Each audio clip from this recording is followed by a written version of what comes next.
This is the Lounge Podcast brought to you by Record On Studio, hosting the Qatar Parenting Network. And it's a pleasure to be joined by Mo Eraky. It's an honor just to be with you and looking forward to it. Thank you so much. Thank you. Founder, if I might say, of Baby Steps Marathon and Talent Hub QA. Yes. And respected coach and performance consultant. Wow. Such a good title. That's good for the podcast. Yeah, go I'm Mo. a human being. I'm here as a parent. I'm here as a father. You're here as a parent and a father, which is brilliant because we want to talk about this. It's the Qatar Parenting Network.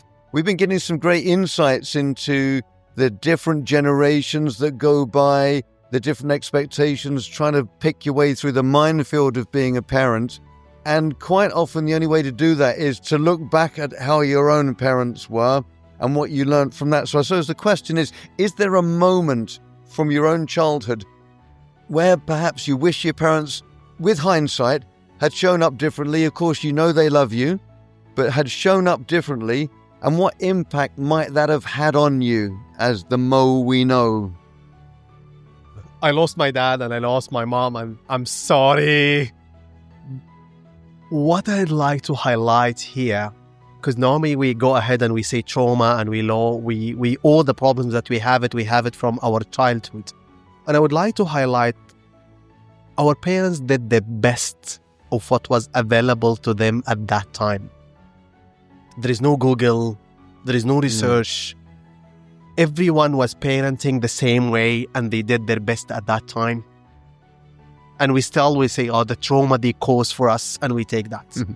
But I would like to capture something there, which is I remember it like yesterday. It's when I was getting a blood test. And I remember this. The nurse came to me and she said, you know what, she's looking for the nerve there and she's looking for that and she didn't find it. And she said, relax. Relax. And I started to get panic. And my father looked to my eyes and said, relax, she cannot find it. And it's becoming like literally like I see an injection and I'm overwhelmed by it. And they're doing this just to relax. And my father as well, just telling me how I could relax in this stressful moment. And until now, I'm a cancer survivor. And I got injection like every month there. I just get a blood test and so on. I'm healthy and strong. But every time I see injection, I cannot get relaxed. But I know my father at that time was like worried and he needs to get my blood out just to check how is my health and so on. So he did his best at that time. But I have that back. So whenever I go with my kids to the hospital, I always tell them, the doctor that you're going to see is well educated. He studied more than 10 years just to give you the best advice and best education and best help. My father at that time, he did his best. Of course. At this time, I did my best. We are not the best, but we do our best. Look, there's this feeling that, a strong man is a silent man, the myth of the strong man. But what difference does it make when a father shows up emotionally in the family space? And how does that contribute to a more nurturing dynamic, do you think? Let me remove that. Yes. So I could relax, really. The easiest job is the father job. If he's doing nothing. Right. If he's going to do something, it's really a hard job to do. Because actually, the kids they're looking up, they are with their mom most of the time.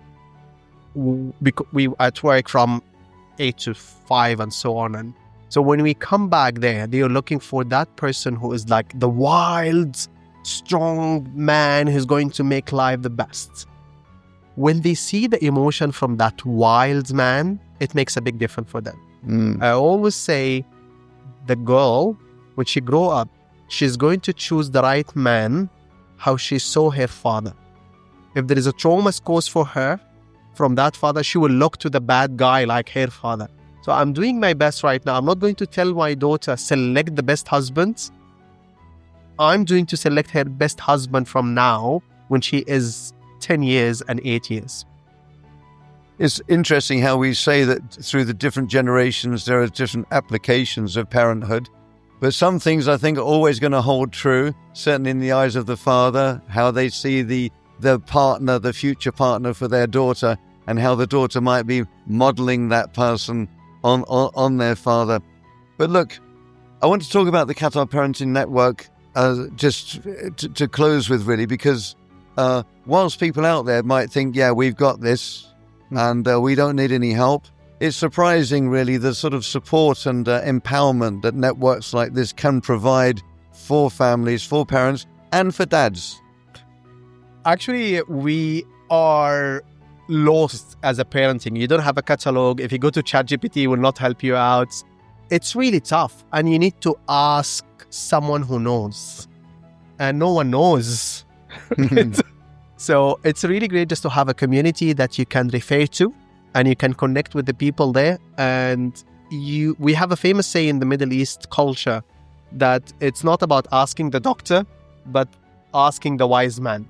And that wise man who suffer like you, who has the pain like you.